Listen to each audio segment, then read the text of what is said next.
Hejka wszystkim, witam was w kolejnym odcinku z serii Zagrajmy w Train Simulator Classic. Dzisiaj dość nietypowy odcinek, ponieważ dzisiaj mamy odcinek, w którym przetestuję, jak ta gra w dalszym ciągu u mnie wygląda. Miałem ostatnio troszeczkę problemów z nagrywaniem tej gry, ale o tym opowiem wam po drodze. Testowy odcinek, pojedziemy sobie dzisiaj lokomotywą Baureihe 189 i mamy przetransportować ładunek nowiutkich samochodów z nieopodal położonej stacji rozrządowej i pojedziemy aż do Bingen, z tego co kojarzę. Tak jest, Bingen, dworzec główny, i tam zostawimy nasz ładunek. Wsiadamy do naszej lokomotywy, przygotujemy to maleństwo do jazdy, zapalimy sobie światło, jazda do przodu. Muszę sobie przypomnieć wszystkie te kombinacje systemów bezpieczeństwa, ponieważ w Train Simulator Classic już naprawdę bardzo dawno nie grałem. Ale z tego co kojarzę, PZB włączało się kombinacją Ctrl Numpad Enter. Nie, czyli Shift 8. A, tak jest, Shift 8 będzie. Zugbeeinflussung. Zwangsbremsung. Zwangsbremsung. I teraz Shift 7 zmieniało się. To SIFA była? A, Ctrl 7, Ctrl 8. Już naprawdę nie pamiętam wszystkich kombinacji, jakie się tutaj pojawiały. O właśnie, Ctrl i 8 zmieniało się ustawienia PZB.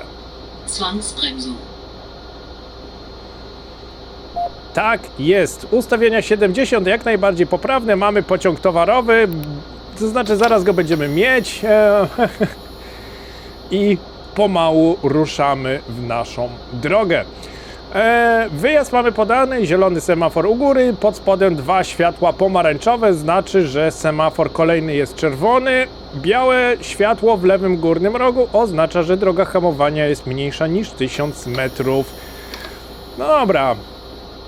Pomału zadajemy moc, jazda do przodu i startujemy. Jeszcze by się przydało światła włączyć, żeby po prostu nie jechać po ciemku. O, właśnie. Wow, Rio. Nie tak nerwowo. Spokojnie, mamy jazdę manewrową, maksymalnie 25 km na godzinę. Jak na razie mamy tutaj wszystko pod kontrolą.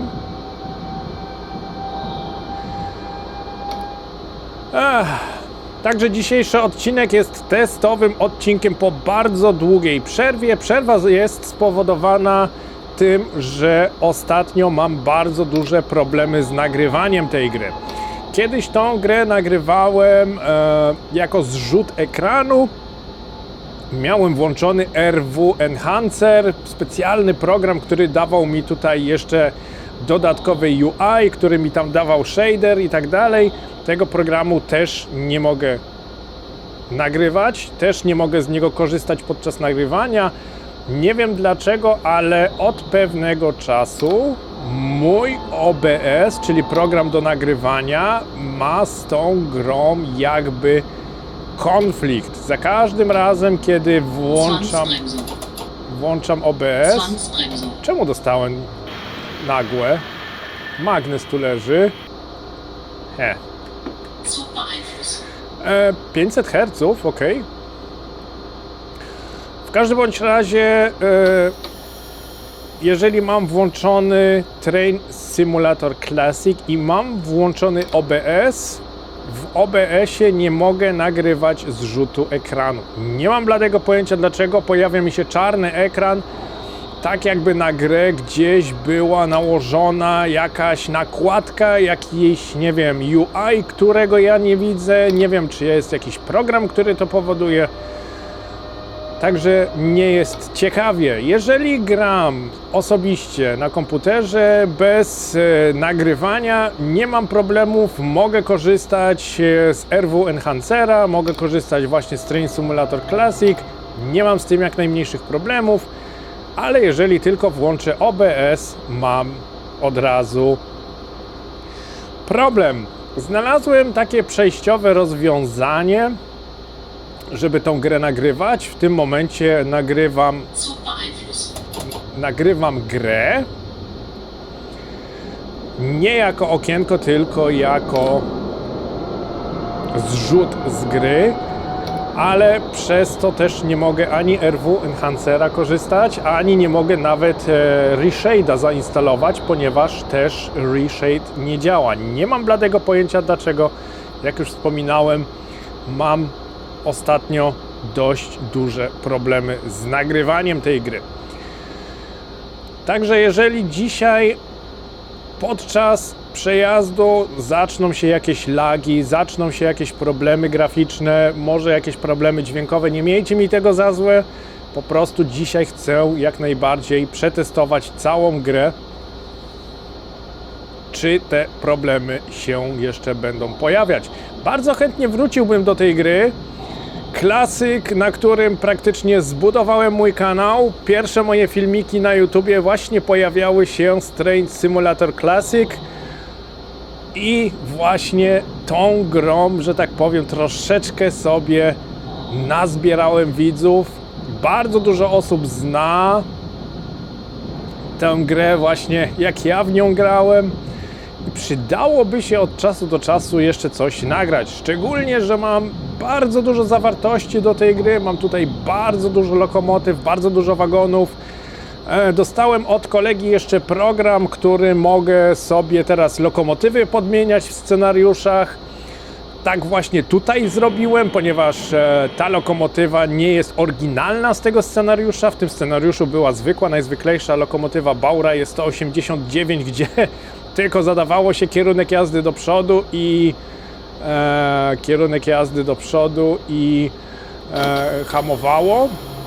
W zasadzie ja się tu mogę zatrzymać, bo ja tu i tak muszę tutaj zmienić kierunek jazdy. Pomyślałem sobie, że podmienię tą lokomotywę na lokomotywę z Virtual Railroads, która to właśnie 189 należy do grupy lokomotyw ProMod, czyli tak, Expert, seria Expert, mniej więcej coś jak w Train Sim World, seria Expert, rozbudowana seria lokomotyw, w których jest o wiele więcej funkcji. Dobra, mamy teraz maksymalna prędkość 30 km na godzinę, czekać na zmianę sygnału,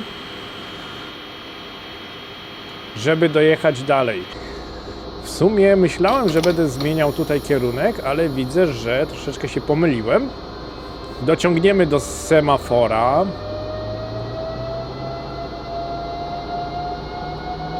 Wiem, że muszę odebrać wagony tutaj z samochodami, ale myślałem, że będzie to gdzieś tam z tyłu. Trochę się przeliczyłem. O, właśnie taka 189 tutaj w kolorach Dispolog była tutaj w tym scenariuszu oryginalnie, a ja postanowiłem sobie po prostu włożyć tutaj lokomotywę Expert, która po prostu jest bardziej rozbudowana. Jest po prostu ciekawsza w prowadzeniu i jest po prostu o wiele fajniejsza w pokazaniu właśnie Wam, jak inna lokomotywa Siemensa wygląda. Cicho! Nie ma sztyrung, nie ma tutaj ten. Widocznie gdzieś się radio zawiesiło. Ok, wyjazd mamy podany. Trochę mi brakuje RW Enhancera, bo muszę się teraz tutaj ratować praktycznie tym wyświetlaczem na dole, a tak RW Enhancer pokazałby mi wszystko to, co tutaj jest, to, co mnie tutaj czeka i to, co praktycznie tutaj muszę zrobić. No ale nic, mam nadzieję, że jakoś się uda nagrać ten odcinek bez większych problemów. No, jak już wspomniałem, wracanie do tej serii byłoby bardzo mi na rękę. Jest naprawdę jeden z bardzo klasycznych symulatorów kolejowych. Poza tym sporo osób się już pytało o to, czy Train Simulator Classic wróci w ogóle na kanał. Ja wam mówię, że wróci. W jaki sposób szukam właśnie cały czas rozwiązania na ten problem. Jeżeli to, co dzisiaj robię, naprawdę się sprawdzi, jeżeli ten przejazd, który dzisiaj wykonam, będzie wykonany prawidłowo, bez żadnych lagów, przycięć i tym podobne, no to będziemy Train Simulator Classic na pewno widywać częściej na moim kanale. O, ICE trójeczka pojechał sobie właśnie. Ja tutaj delikatnie muszę podjechać, ponieważ muszę się tutaj zatrzymać na tym punkcie zatrzymania, który tutaj mnie oczekuje.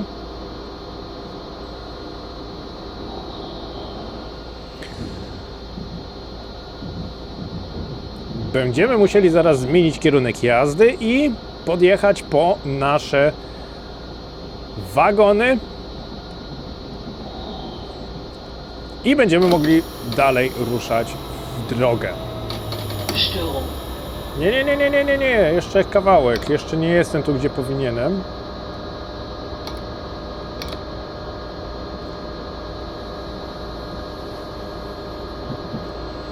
Halo? Moc? A, nie jestem... Nie wyluzowałem... A, jeszcze... Okej. Zapomniałem, że tutaj jest trochę inaczej... inaczej jest tutaj z klawiaturą i z przyzwyczajenia z Train Sim World użyłem tutaj klawisza, który tam luzuje hamulec, a tutaj go zaciąga. Muszę pamiętać, żeby to też troszeczkę inaczej zrobić.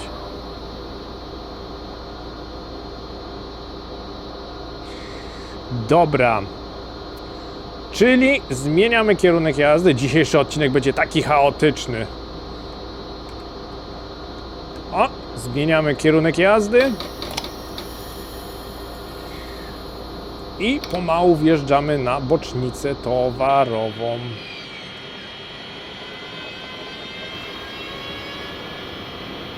Uwielbiam tą lokomotywę. 189 jest w zasadzie lokomotywą, której mi jeszcze w Train Sim World brakuje.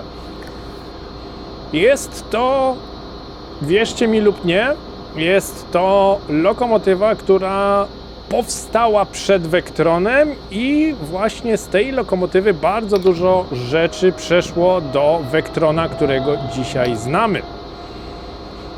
Jest to lokomotywa o dokładnym oznaczeniu BR-189, czyli seria 189 ES64F4.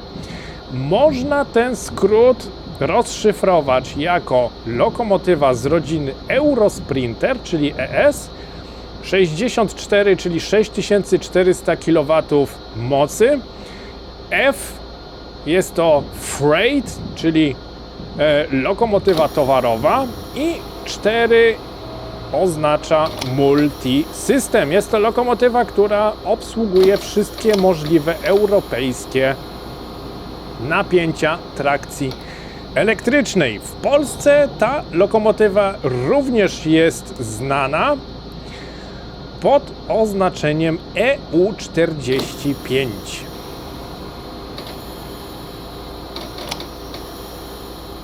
Jak tutaj hamulec szybko luzuje, to kurczę, w Train Sim World to można pomarzyć o takim szybkim luzowaniu hamulca. Czekajcie, jak to się robiło? Tak się robiło, ale wziął mi nie z tej strony.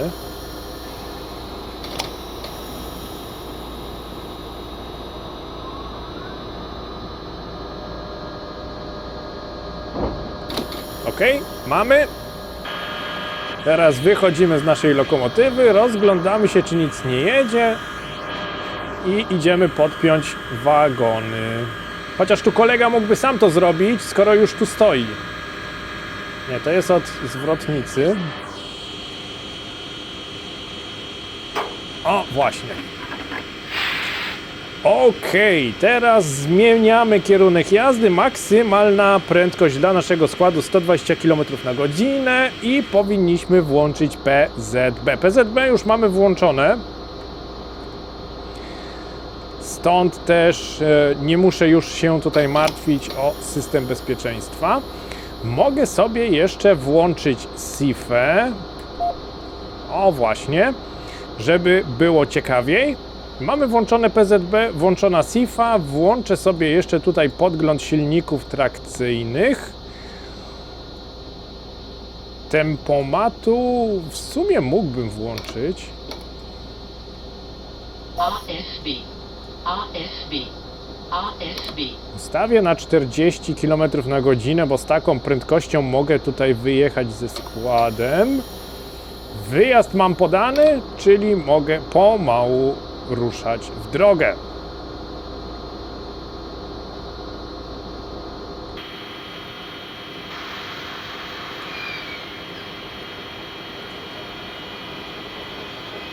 Zasadniczo już jechałem tą lokomotywą po tej linii kolejowej i w zasadzie z czymś podobnym.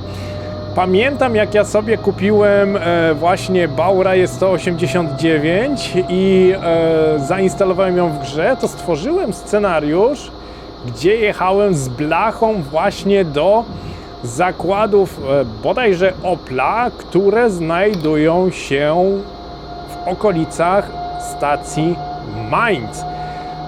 Obok tych zakładów będziemy teraz przejeżdżać, także pokażę Wam, w którym miejscu się te zakłady znajdują.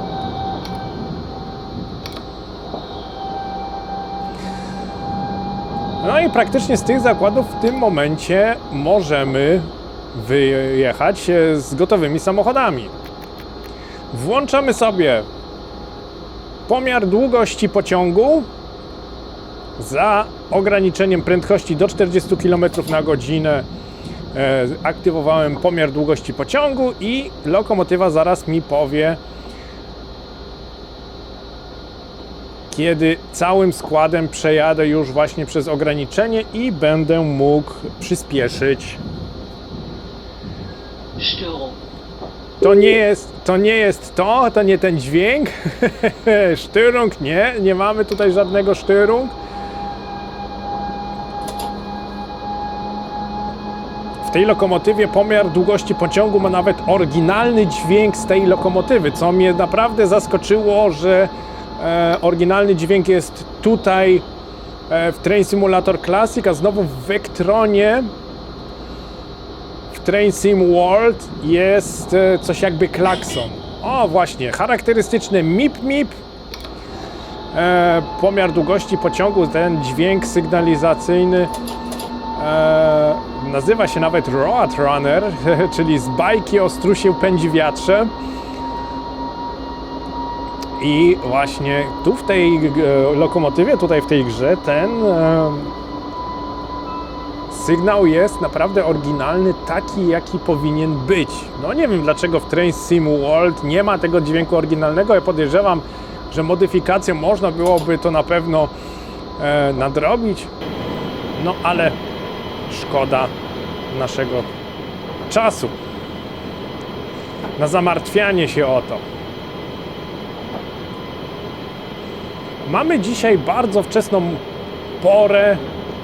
Z samego rana podejmujemy nasze tutaj wagony. Jest 6:34.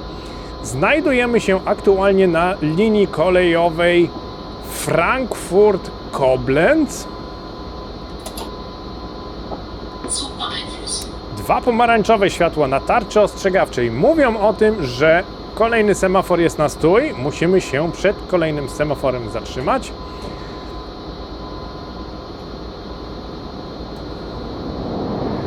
O, te dźwięki, ten wygląd. O, jestem troszeczkę sentymentalny. Aż mi się serducho raduje, że znowu mogę jechać właśnie w Train Simulator Classic. SIFA. Cicho. Te dźwięki, to wszystko. Na pewno zastanowicie się, dlaczego Frankfurt-Koblenz, jak w Train Sim World mamy tylko Mainz-Koblenz.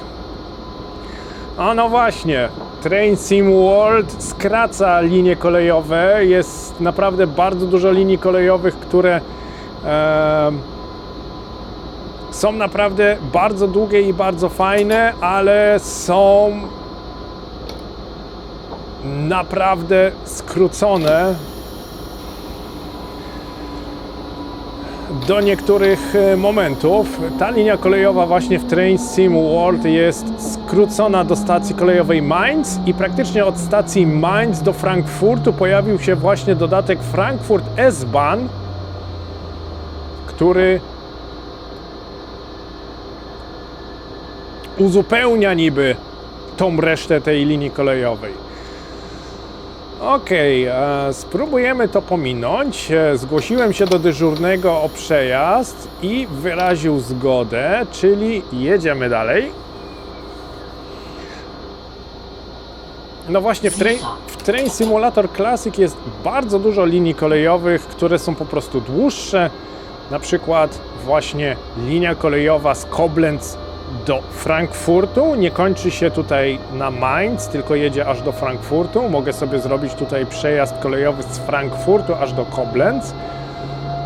Ruhr-Sieg, linia kolejowa jest w Train Sim World Ruhr-Sieg Nord, czyli tylko północna część tej linii kolejowej. Tutaj jest kompletna cała, jest ze stacji Siegen aż do Hagen. I tak szczerze mówiąc, jakbym się tutaj jeszcze trochę pozastanawiał, to jeszcze znalazłbym kilka linii kolejowych, które są po prostu poskracane, a nie są kompletne. Z jednej strony szkoda, może po prostu na tak długą linię kolejową silnik graficzny się nie nadaje w Train Sim World. No, nie wiem. Nie będziemy tutaj gdybać. Przed nami zapowiedź 120, ja to w zasadzie mógłbym już troszeczkę przyspieszyć. 120 mogę jechać. Patrzymy tutaj cały czas na semafory, więc czerwony semafor na pewno wyłapiemy tutaj. Nie muszę się martwić też zbytnio o siłę hamulców, ponieważ wiem, że w Train Simulator Classic te hamulce jednak są trochę silniejsze i trochę fajniej działają niż w Train Sim World. Także zobaczymy, jak to będzie. O, coś fajnego.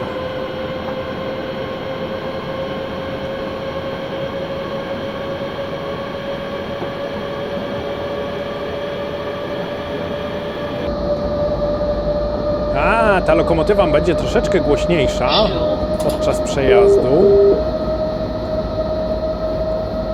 Staram się to troszeczkę ograniczyć. Mam nadzieję, że będę mógł.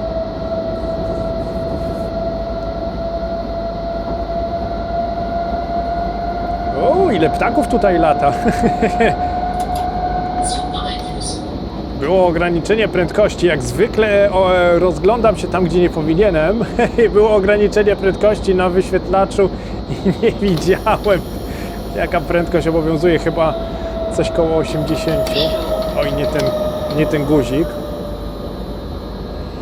Dobra, nie ma to tamto, obserwujemy dalej. Tak jest. Pod tarczą ostrzegawczą wyświetlone 8 oznacza to, że od następnego semafora wolno nam jechać 80 km na godzinę. Ustawmy tempomat na 80.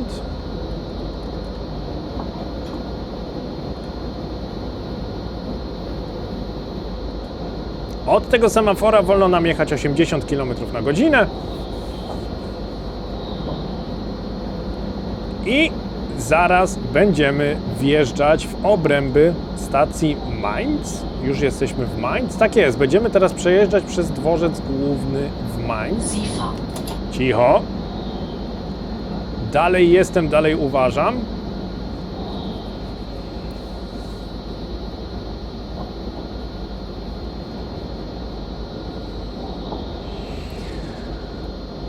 Jejku, jak ja dawno nie grałem w ten symulator. Kiedyś spędzałem dziesiątki godzin tygodniowo, a dzisiaj troszeczkę popadł w niełaskę. Troszeczkę mnie właśnie zniechęciło to, że mam problemy z nagrywaniem, bo zazwyczaj jak grałem w ten symulator, to albo przygotowywałem własne scenariusze, albo jeździłem scenariusze już gotowe i szukałem, patrzałem coś ciekawego do nagrania. No tutaj w pewnym momencie zaczęły się problemy i wiedząc to, że nie mogę nic nagrać, no to praktycznie przestałem i włączać ten symulator.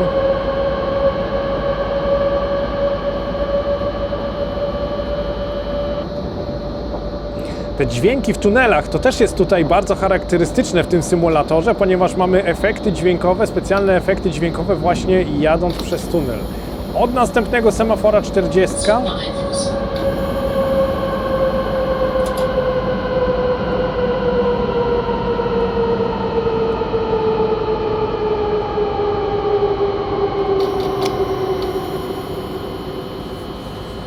Trochę ciemno się zrobiło tutaj w tej kabinie.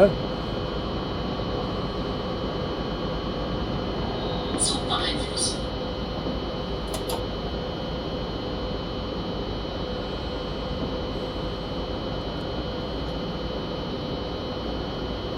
Patrzymy jaki semafor. W zasadzie tutaj 40 nie jest wyświetlona, ale tą 40 będę jechał.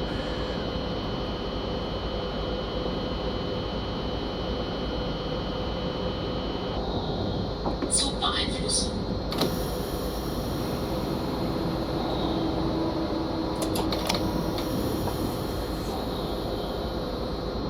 O, to co, tor zajęty? Nie, no chyba nas puszczą tu gdzieś bokiem.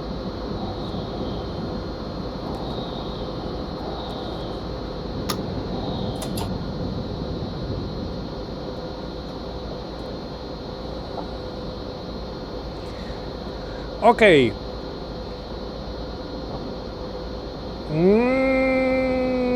Czyli mamy przez cały Mainz przejechać z prędkością 40 km na godzinę aż do stacji Mainz-Mombach.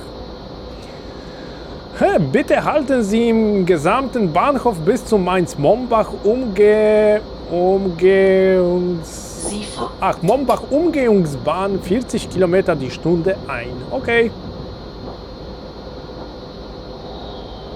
No to jedziemy 40 z naszymi samochodami.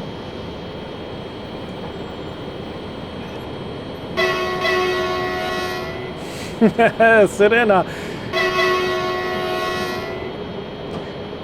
Dobre, dobre. Wagony robią stuku puku, jak zwykle.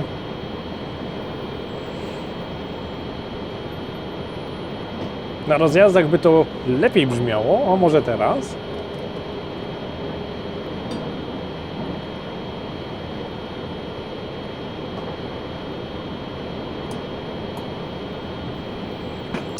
No, kilka efektów dźwiękowych trochę brakuje. Powiem szczerze, że po takim długim czasie grania w Train Sim World, gdzie mamy już i aktywne zawieszenie, i stukanie kół na rozjazdach i wszystko, to troszeczkę jesteśmy już rozpieszczeni faktem, że w Train Sim World właśnie Zugbeeinflussung. wszystko tak o wiele lepiej jest zrobione niż tutaj, ale powiem szczerze, że ten symulator i tak jest jednym z lepiej zrobionych symulatorów. Mimo to, że jest niesamowicie starym symulatorem. Jest to naprawdę symulator, który... W którym on wyszedł? W 2009 roku? No to jest ponad 15 lat od tego, jak został zaprogramowany. Niby go tam jeszcze poprawiali, niby jeszcze tam starali się błędy w tym symulatorze naprawić. No, niestety taki symulator, jaki jest stary, tak samo i działa. Raz działa dobrze, raz działa nie. I ja podejrzewam, że właśnie przez to, że ten symulator jest tak stary, mam tak duże problemy z nagrywaniem tego symulatora. Po prostu ten symulator jest za stary na tak nowe systemy jak Windows 11 albo Windows po prostu sobie coś doinstalował, że nie mogę normalnie tej gry nagrywać. W każdym bądź razie jest jak jest. Jak na razie widzę tutaj, że w miarę wszystko dobrze działa. I na podglądzie nie widzę lagów i też dość płynnie to wszystko tutaj działa, więc jestem zasadniczo dość zadowolony z całej sytuacji. Troszeczkę jestem rozkojarzony, no ze względu właśnie na to, że oglądam tutaj jeszcze dodatkowo na drugim monitorze, coś się tutaj dzieje, jak się gra zachowuje. No ale jak już wspomniałem na samym początku, jest to naprawdę przejazd testowy. Wybrałem sobie nawet niezbyt jakiś skomplikowany scenariusz. Nawet nie wiem, skąd ja mam ten scenariusz. Nie mam informacji do tego scenariusza. Ale w każdym bądź razie dzisiaj się przejedziemy po prostu do końca tą fajną lokomotywą. Ja lubię 189. Jedna z lokomotyw, które życzyłbym sobie w Train Sim World. Mimo to, że mamy Vectrona, chciałbym jeszcze mieć do kompletu właśnie 189.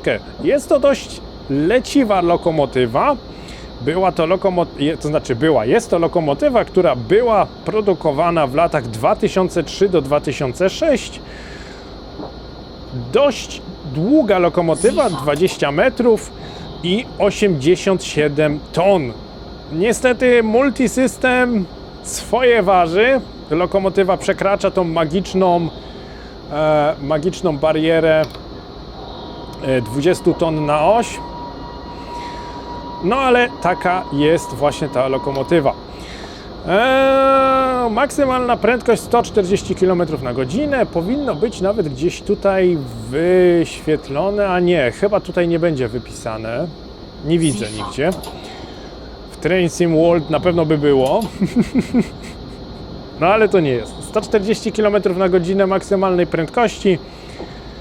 Lokomotywa przeznaczona przede wszystkim do przejazdów towarowych. Włączamy pomiar długości pociągu, żebym wiedział, że całym składem już zmieściłem się, już minąłem rozjazd.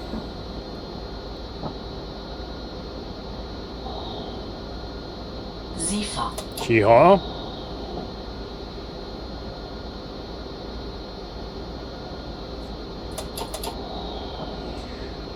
Cały czas tutaj SIFę potwierdzam. Muszę wypatrywać semafora, bo... A nie, zielone już jest, dobrze. Czyli mamy od razu wyjazd podany. O, ICE sobie podjechał na stację. Ledwie się mieści. chyba, że ma czerwony semafor, to pewnie dlatego stoi tutaj na tej stacji, no bo 2 składy ICE, no to na taką malutką stacyjkę.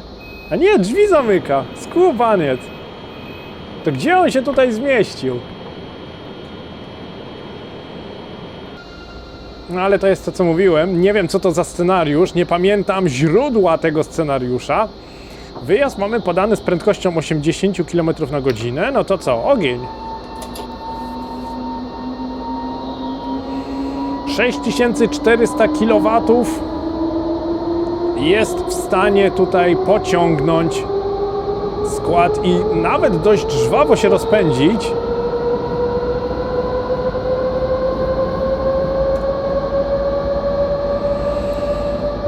Od tego miejsca wolno nam jechać 160. Ja sobie włączę pomiar długości pociągu i jak tylko przejadę całym składem, rozpędzimy się do maksymalnej prędkości 120 km na godzinę, jaka jest nam w rozkładzie jazdy podana.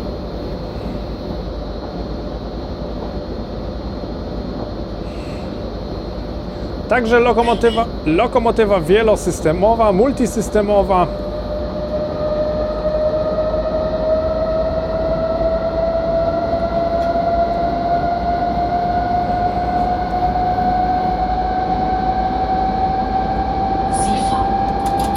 Dość głośna, przyznam szczerze.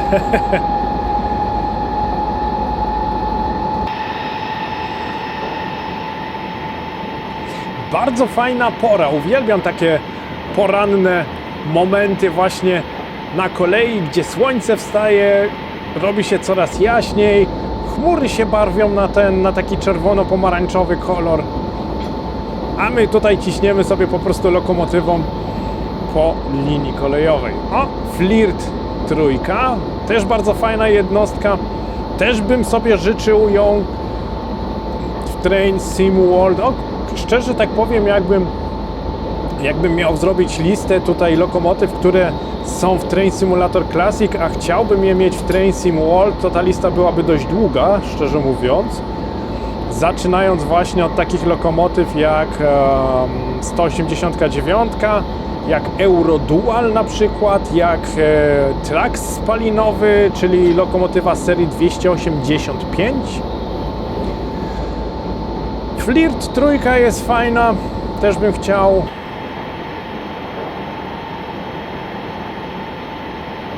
No jest tego trochę.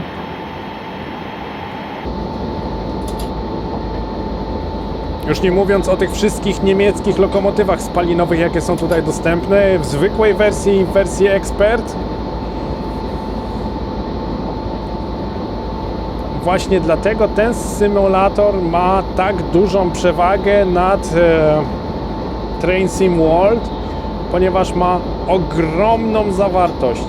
Bardzo dużo lokomotyw, bardzo dużo taboru kolejowego, jakieś wagony, niewagony, lokomotywy spalinowe, lokomotywy parowe, lokomotywy elektryczne. To w zasadzie takie lokomotywy, których praktycznie w innych symulatorach nie ma.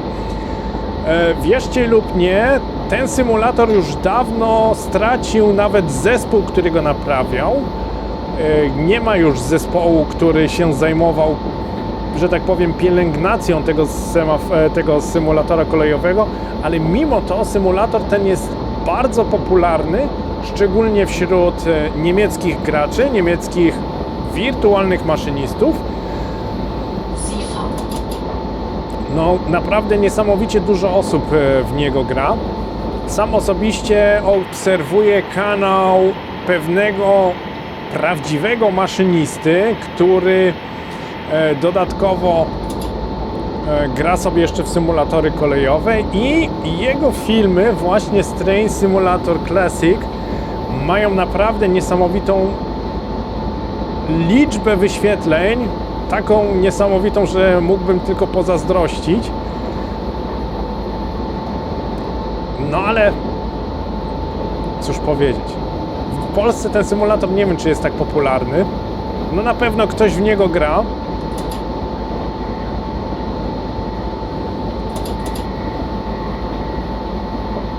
Czy jeszcze w niego ludzie grają? Ciężko mi powiedzieć. Możecie mi w komentarzach napisać, kto jeszcze regularnie gra w ten symulator. Niektórych widzów mam na swojej liście znajomych, więc zasadniczo wiem mniej więcej, kto z tych moich takich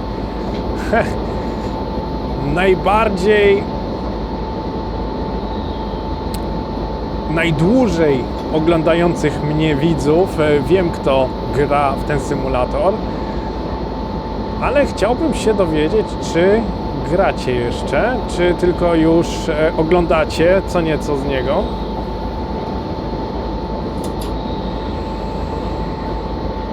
Co to za stacja, a nie jest napisane? Szkoda.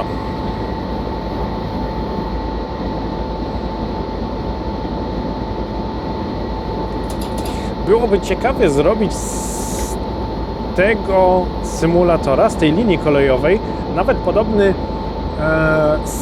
podobny scenariusz do tego, tyle tylko, że przez całą linię kolejową, bo jakby nie patrzeć, linia ta jest naprawdę gigantyczna.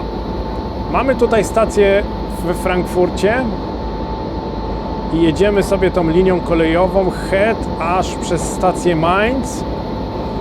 Tutaj jest stacja Bingen i aż do Koblenz. Jest to naprawdę niesamowicie długa linia kolejowa, która jest nawet bardzo ładnie zrobiona. Szczególnie, że jednym z ostatnich update'ów do tej gry było wprowadzenie właśnie tego takiego charakterystycznego trójwymiarowego nieba. Wszystkie tekstury nieba zostały zmienione i całe niebo jest w troszeczkę lepszym stanie niż było kiedyś. Z tego co ja pamiętam, to niektóre scenariusze miały tak stare tekstury, że chmury to wyglądały tak, jakby były narysowane narysowane i farbkami pomalowane. Teraz to mniej więcej jeszcze jakoś wygląda. No trochę poprawili ten symulator, nie mogę powiedzieć. Niby tam próbowali jeszcze błędy usunąć w tym symulatorze, co im częściowo dobrze wyszło, tylko dlatego, że był to bardzo skomplikowany proces, nawet czytałem artykuł na ten temat. Proces był na tyle skomplikowany, żeby pousuwać wszystkiego rodzaju błędy, ze względu na to, że zawartość, która była robiona przez firmy trzecie, czyli tak jak na przykład Virtual Railroad, zawartości od firm trzecich były niekompatybilne z tym symulatorem. Po prostu po tym jak poprawili kod gry, zawartość, która była kupowana na osobnych stronach internetowych, po prostu nie miała kompatybilności z całą grą. Nie było jej w grze widać, jak już była, to była bardzo zbugowana, także częściowo tam poprawili całe te błędy. Niby wprowadzili jeszcze DirectX 12, ale szczerze tego nie testowałem, ponieważ ja mam tutaj inny rodzaj renderowania grafiki w tej grze. Ja mam po prostu z RW Enhancera zainstalowany Vulkan. Cała gra jedzie u mnie na Vulkanie. Może też nie, w sumie nie, testowałem to. Vulkan nie robił mnie problemów. No i cała gra u mnie po prostu śmiga. Na maksymalnych ustawieniach już wyżej grafiki nie mogę tutaj ustawić i ile mam? Shift. Coś około 70-80 klatek. Także ta gierka śmiga w miarę dobrze, ale nie jest w miarę dobrze nagrywana. Do nagrywania. O tak bym powiedział. W dalszym ciągu. Chyba że ten odcinek na pewno w miarę jak dobrze się nagra, ja go później sprawdzę, ja go jeszcze zrenderuję. W miarę jak się nagra, no to najprawdopodobniej, jeżeli wszystko będzie ok, no to Train Simulator Classic będzie się częściej pojawiał. Obiecuję to Wam i na pewno obietnicy dotrzymam. Także dla wszystkich fanów, którzy się pytali o stan tego symulatora i o to, czy się jeszcze w ogóle na moim kanale pojawi, macie już odpowiedź. Filmik testowy, jeżeli dobrze wypadnie, no to będziemy się w ten symulator jeszcze bawić.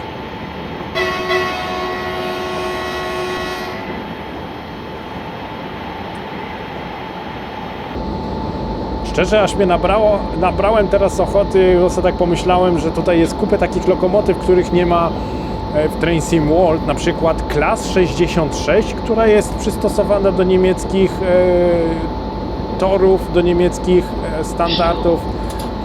Mam tutaj przecież Traxa 285, spalinowego Traxa, też bym sobie pojeździł, też bym sobie pośmigał. Mam tutaj jedną z najbardziej kultowych i najsilniejszych lokomotyw elektrycznych, jakie tylko zostały wyprodukowane w Niemczech, czyli lokomotywę z serii 151, której też nie ma w Train Sim World, której też tam nie mam jak Wam pokazać. Jest tutaj naprawdę bardzo dużo takich lokomotyw, które warte są uwagi, ale znowu w innym symulatorze nie mam ich jak pokazać. Dobry znak, nabrałem ochoty na ten symulator, to jest naprawdę dobry znak. Cieszę się.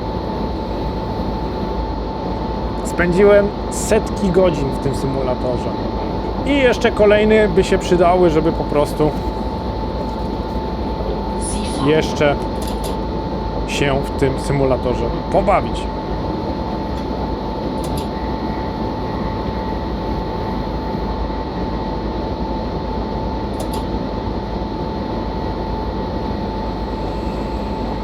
Z tego co widzę, to ta lokomotywa jest nawet tutaj wyposażona w system ETCS. Czyli jest to prawdopodobnie jedna z tych zmodernizowanych lokomotyw, bo z tego co ja pamiętam z artykułu, którego czytałem, to gdzieś od 2007 roku te lokomotywy przechodziły pewnego rodzaju ulepszenie, pewnego rodzaju modernizację i właśnie wbudowano do nie systemy ETCS.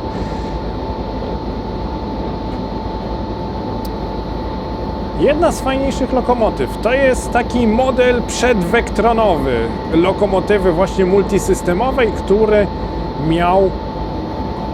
który miał ciągnąć właśnie składy towarowe. Mimo to, że lokomotywa wyciąga 140 km na godzinę, jest to lokomotywa, która jest naprawdę przeznaczona tylko i wyłącznie do przejazdów towarowych. Pamiętam, jak oglądałem jeszcze program, że ta lokomotywa była w Austrii bardzo długo testowana. W Austrii i w Szwajcarii. Z tego co kojarzę, z tego co pamiętam, to te lokomotywy miały tam problemy właśnie z wciąganiem pod górę różnego rodzaju wagonów towarowych. Były czasami za słabe, czasami tam coś im nie klapło, ale jakby nie patrzeć, dostały atest również na te dwa państwa. No lokomotywa wielosystemowa, no to jest sobie w stanie dać radę w całej Europie. Ja tutaj podglądam, bo mam za 3 km mam postój i w zasadzie kończymy dzisiejszy nietypowy odcinek. Zapowiedź 90. zu beeinflussen. Störung. Oj, nie w ten klawisz znowu, o kurczę. Klawisz do luzowania w Train Sim World to jest klawisz do zaciągania hamulca tutaj. Także my tutaj pomalutku dojeżdżamy na naszą bocznicę towarową w Bingen. Tutaj kończymy nasz przejazd. Ja się z Wami już będę pomału żegnał. Dziękuję serdecznie za uwagę, dziękuję za wspólnie spędzony czas. Jeżeli symulator Ci się spodobał, mimo to, że jest to bardziej testowy przejazd niż taki bardziej profesjonalny, Zu beeinflussen. i tak bym się ucieszył na lajka, gdzież komentarz z Waszej strony możecie mi napisać, co sądzicie o tym symulatorze i czy cieszylibyście się, jakby ten symulator faktycznie wrócił na antenę mojego kanału.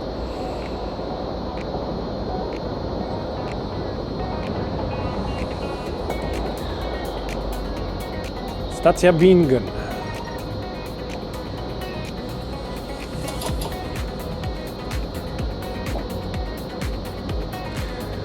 Także dziękuję Wam jeszcze raz za uwagę, dziękuję za wspólnie spędzony czas. Jeżeli filmik się spodobał, zostawcie lajka, zostawcie również komentarz i zasubskrybujcie kanał, by nie przegapić innych filmików z symulatorów kolejowych. Naprawdę bardzo bym się cieszył, jakbyśmy się częściej widywali. Patrzcie, 151 tutaj stoi. To jest ta lokomotywa właśnie, o której Wam wspomniałem. Stara, leciwa lokomotywa, ale z niesamowitą siłą pociągową. Najsilniejsza lokomotywa elektryczna, jaka została wyprodukowana w Niemczech. Następny semafor jest czerwony. Tarcza ostrzegawcza świeciła się 2 pomarańczowymi światłami. Oczywiście potwierdzamy w PZB, żeby nie było tutaj jajów z nagłym hamowaniem.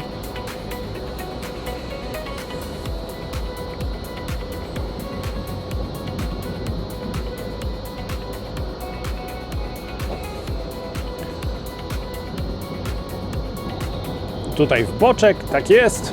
I wjeżdżamy na naszą bocznicę towarową. Szczerze powiem wam, że cieszę się, że nabrałem ochoty na taki przejazd, nabrałem ochoty na ten symulator kolejowy. Zmusiłem się wprawdzie tutaj do nagrania testowego odcinka, ponieważ poprzednie testy, które przeprowadzałem, nie wypadły pozytywnie. Zawsze mi gdzieś to tam przycinało i klatkowało. Mam nadzieję, że to się uda. Zaraz jak tylko skończę tutaj jazdę, zabieram się za renderowanie, docinanie i sprawdzanie, czy odcinek wyszedł. Jeżeli go widzicie na YouTubie, no to wszystko się udało. Zaczynamy już hamować ze względu na to, że powtarzacz dalej mówi o tym, że semafor jest czerwony. Do tego przed nami leży magnes 500 Hz, czyli zaraz się zapali czerwona kontrolka na tablicy rozdzielczej. Albo i nie załapał 500 Hz. No okej. No dobra, musimy się przyzwyczaić, że to jest Train Simulator Classic.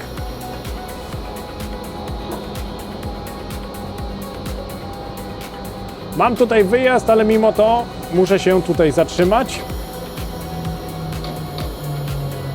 I kończymy dzisiejszy przejazd. Jeszcze raz dziękuję wam za uwagę, jeszcze raz dziękuję za wspólnie spędzony czas.